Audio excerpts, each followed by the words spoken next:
Hello, welcome to Driving Show episode 18. I'm on my way to the gym, so let me ask you, have you exercised today yet? Have you gone out for a walk, gotten your heart rate up, maybe gone to the gym, maybe gone for a swim? It kind of rhymes, right? Maybe I should come up with a cute little intro like that. I wanted to do some sort of song, but then I'd have to sing it each time, and I was like, not sure if I would want to do that every single time.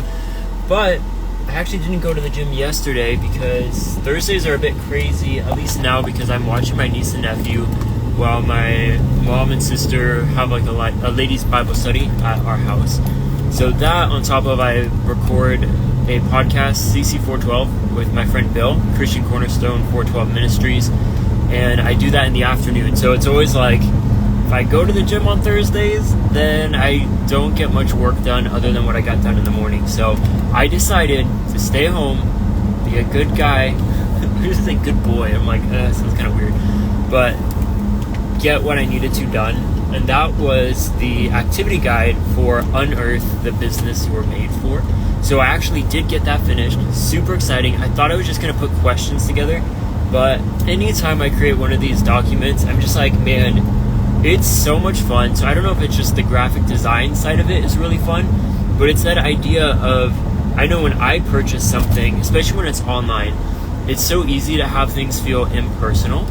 But when you say, purchase this, then you're getting an email that plugs you right into Philbrick with the resource itself. So you get the link for the video presentation, which is unlisted on YouTube. You get the slides, so a link to the Google Drive for that, and the activity guide. And so the activity guide is welcoming you, even though I also give a welcome in the video. But I know most people, they like to give a preview, and I was kind of afraid, like, if they only see the questions that they work through, they may be like, I want my refund, and I have to figure that out too. Some sort of refund policy. I know my mentor for his digital products, he always says, if you're not happy at all, let me know and I'll refund you. And I don't know if it's just when you are making money that you're more generous to do that, but I'm like, shoot, if I'm not even making money and someone wants like the $50 back, and I'm like, oh, I was so excited for that sale. But at the same time, when I was at Punk Post, I worked in customer service, and you can actually even keep a customer if you give them a refund when they're looking for it, to keep them happy. And so it's this weird, I don't know, you could give them credit, still not happy. You could resend the same order, still not happy. But if I just gave a few sentences, oh, I'm so sorry you were not happy, here's your refund, it's gone through, it should show in 5 to 10 days, let us know if we can help with anything else, then they were happy and they would come back and buy more. I'm like, crazy. But some of the buyer psychology and customer psychology, I don't know, there's a lot there. So I know I will probably have to think of something like that. But anyways, I finished the activity guide, so that's really exciting. So literally every piece is ready to go. Well, except I need a landing page. So that's something that should be really easy. But I was telling in my Instagram story today that, like, out of the whole process, the landing page and sales page, I still am not good at. Like, it's still a process that it sounds fun, because I'm like, all I need to do is point everything to this product. And yeah, it's that simple, but also no, it's not that simple because you need it to look good on the web version, on the phone version. You need to have pain points where I kind of want to just put it up. I'm like, if you want it, you want it. But I need to do a little more, but I also haven't really found a template. And that's something, if you remember, I've said it a couple of times in the last few episodes, but most of these projects that I'm starting, they're taking a little bit longer than I know they will, simply because I'm figuring out everything for the first time. So like, what kind of presentation do I want to set forward with this business? What's the video recording software I'm going to use? So I'm using Loom. So I figured that out. I'm using Canva to create it, Loom to record it, using iMovie to edit it if I need to, then export that, upload it to YouTube, unlisted, video is done. So it's that same idea with a landing page, sales page, and that's something that will be helpful in your own business too, to know that, like, if you are struggling with any of these things, like I was when I was talking about how I moved everything over to Beehive, that first week was terrible. I wanted to give up so many times and just be like, well, screw this. This is not user-friendly. I need help with every little thing. Well, if you just persevere and figure out what works for you, if you can do that. Some services you may find it's just not worth the hassle or it's too frustrating. But if you can push through, then once you got the template, then all you have to do from then on is plug the photos in, your content, change the wording a little bit, and then you're good to go. So that's some good encouragement, probably mostly for myself right now, because after I get home from the gym today, I really need to put that together. But the cool thing is, if I can do all of that, I need to set up the item in Stripe, which isn't too hard, but I kind of have to relearn it each time. Because you need like a specific API key or a private key, a secret key. I don't know. They're like, once you make this, you'll never be able to see it again. So put it in a safe spot in a vault. So I'm like, I don't have maybe I shouldn't say, I don't have an electronic vault.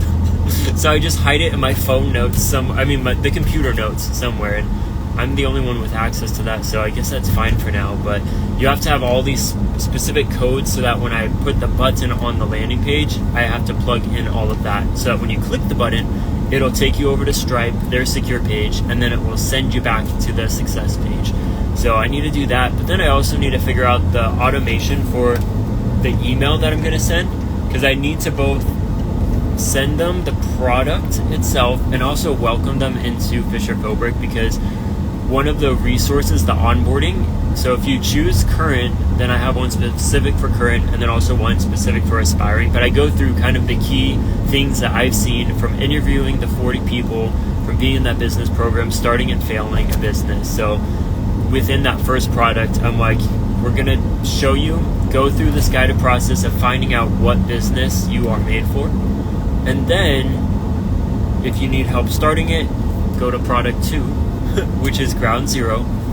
But then I also throw in there, within our onboarding, that's a really good way if you want to keep going from here. So kind of, you don't have to pay for the masterclass, which I'm like, I would be happy to hear that if I was the customer, but I still have to kind of play around with that as I continue to grow this business of like, I need to make sure though there is a lot of emphasis on why you need to buy this stuff, because remember, you're not running a hobby, Michael. You are here to sell.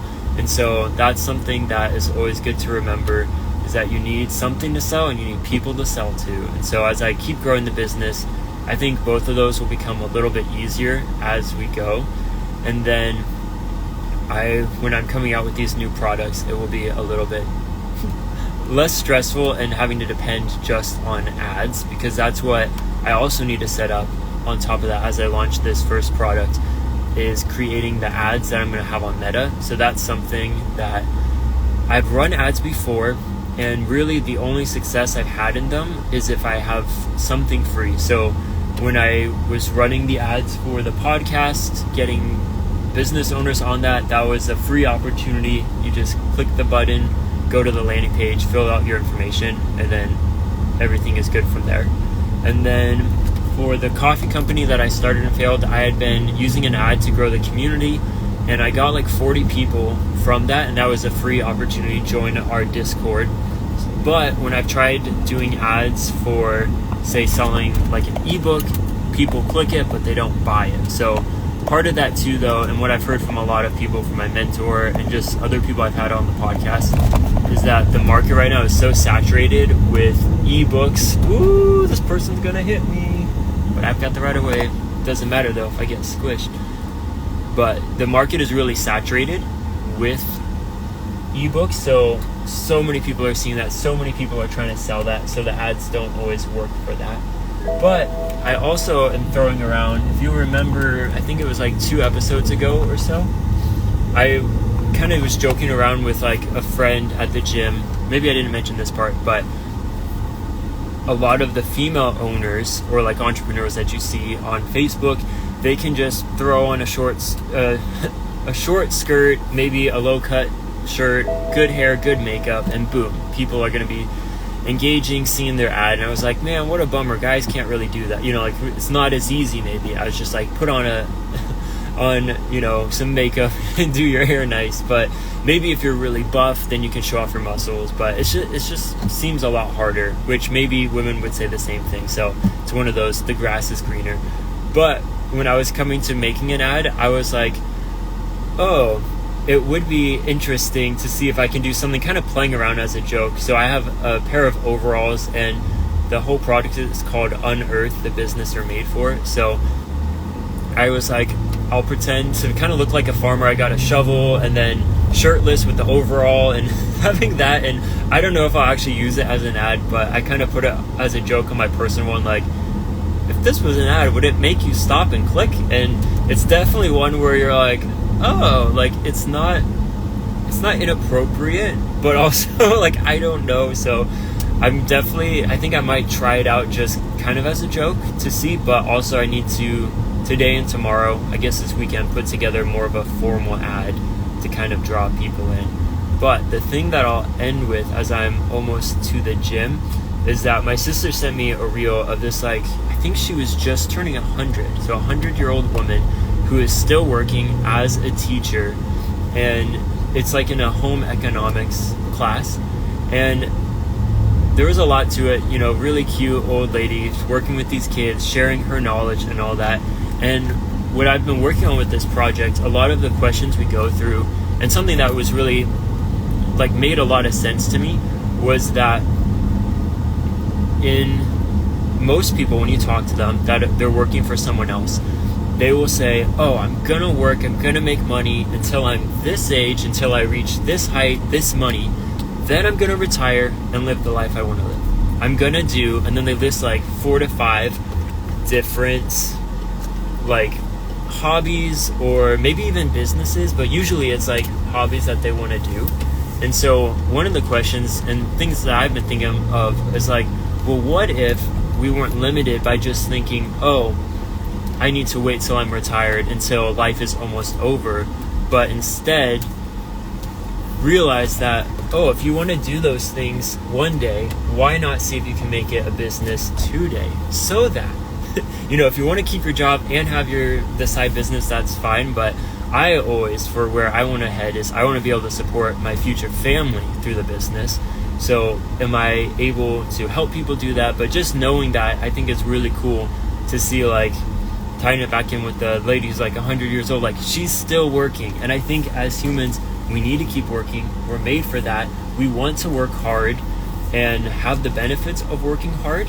And it's like one of those cliche sayings, but you know, you just keep on moving and you don't stop. And once you stop, then you know, then your body stops, your life stops. I don't know. I had a neighbor, which I don't know where I was saying this. Maybe it was on the show, so apologies if I'm repeating, but just that idea of he retired and then within a couple weeks he passed away. And so I always think of that when people are obsessed with so many things, but like with making money, with, you know, the fame, pursuit, success, and then they forget to actually live their lives, to have fun while they're doing it. So I put a lot of emphasis on that, and that like you want to be doing something that you're excited about, that you're passionate about, that gets you excited to wake up, and then you're excited to fall asleep because you can do it again, and you're helping people, serving people.